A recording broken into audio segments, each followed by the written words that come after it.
wherever you are, whatever time it is that you see this. But I wanted to talk about what is happening with our open borders. Now, Arizona, Texas, New Mexico has been dealing with illegal immigration, people crossing the Rio to come over here, traffickers, children being dumped on people's land and farms and just abandoned because they got to cross the border, and that's probably all their parents paid for. I've seen babies thrown over barbed wire fence and high security fences, and it's just horrible. And I think that people generally get confused or they don't quite understand the scope of what these states deal with. And it's not, when people ask like for the wall per se, like let's say the wall is more of a symbol, it's more of a way to detour the people that are not able to figure out how to just jump or break through the walls, even though we've seen them do it, you know.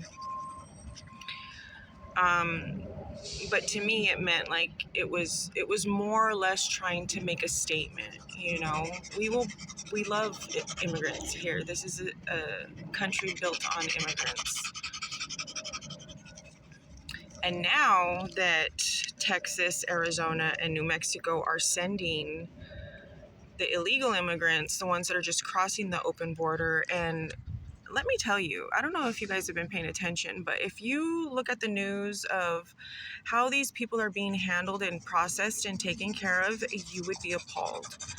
There are people that are being set up in sort of like tents like this, the sunscreen things, you know, in upwards to 114 degrees outside with only a metal bench that the shade cover doesn't even cover, so everybody's sitting on the floor, right? Horrible conditions. And then they get sent now to Massachusetts, New York, other blue states that are always bitching and complaining about Texas, Arizona, and New Mexico and their stance on immigration. The funny thing, and it's not necessarily funny, haha, but now they're seeing, because they're getting shipped all of the immigrants, up, I think I heard up to around 500 a day. New York is already almost maxed out. Like, they don't have any rooms in any more hotels or motels to house these people. And not only that, it's costing about $1,000 per person per day. I think I seen one of the statistics that they are forecasting for the year, like how much is it going to cost, and it was in the billions. And I'm not talking single digit billions. I think it was like $11 billion for all of the immigrants. Billion people. Billion, and we don't have money for our people, right? But let's just get back to the migrants before we start that conversation. I'm at the dog park, by the way, and there are no friends. So you hear the panting, those are my perritos. But New York, there are a few hotels that we're taking them, and we're talking multi-story motels that were being paid or are being paid daily to feed, house, take care of whatever needs that the migrants, their necessities, their needs. Now, they have been riddled with crime because, and I'm not saying that the people that come over are criminals. I'm just saying you put thousands of people in a building, families with multiple children, you know what I mean, in one room, even if it's a nice hotel, in one room, things are just going to start to happen. Robberies, drug use, alcoholism, just a bunch of things, right? Well, now New York doesn't have any room for them, so now they're placing the people on the sidewalks around the hotels, and they don't have any beds, they don't have blankets, they have whatever they came with. So those people are not getting taken care of. They just get to sleep on the sidewalk with one of those little rope partitions, like when you go to the club, except it's not a club-like experience. So now Massachusetts, it's feeling it. And they've run out of hotels to take care of these people. And they have declared a state of emergency. It says 1 year. 1 year. Imagine decades. Imagine what Texas, New Mexico, and Arizona have been putting up with for decades. And people want to act like it's a racial thing or a prejudice.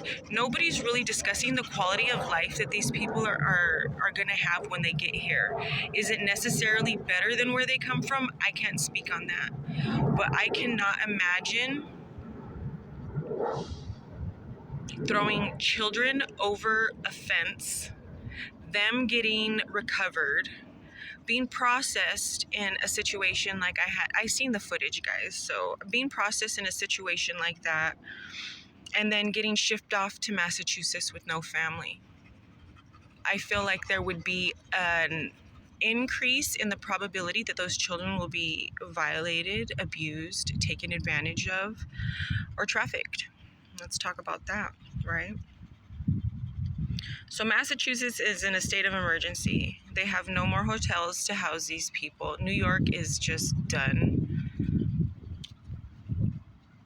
And this morning I saw that they are asking citizens, churches, community outreach programs to open up their homes and to sponsor a migrant family.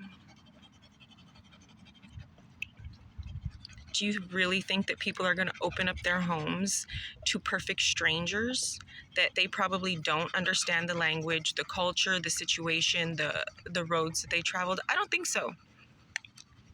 I don't think so. I think some people will, maybe churches, you know what I mean? But it's not going to be able to help with the upwards of 500 approximate people that are being shipped there every single day. The quality of life of people is what I'm trying to emphasize here. It's a reason I do not support an open border. If you've never lived in a border town, you probably don't understand, or you're not able to witness what it is that these people actually go through. It is hell. It is not so easy just to pay someone to bring you over. Like there are children who sit on top of trains to be delivered to America, all the way from like Central America. Like, what the fuck? How are we putting children on top of a train to box themselves over here towards the border? Well, that was before. I'm hoping that they're not doing that anymore. This was a couple years ago that was happening.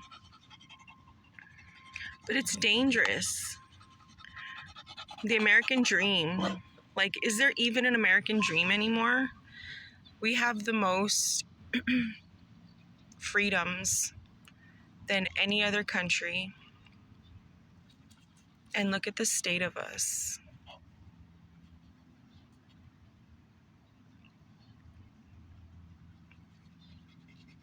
I don't know how these people are going to achieve that.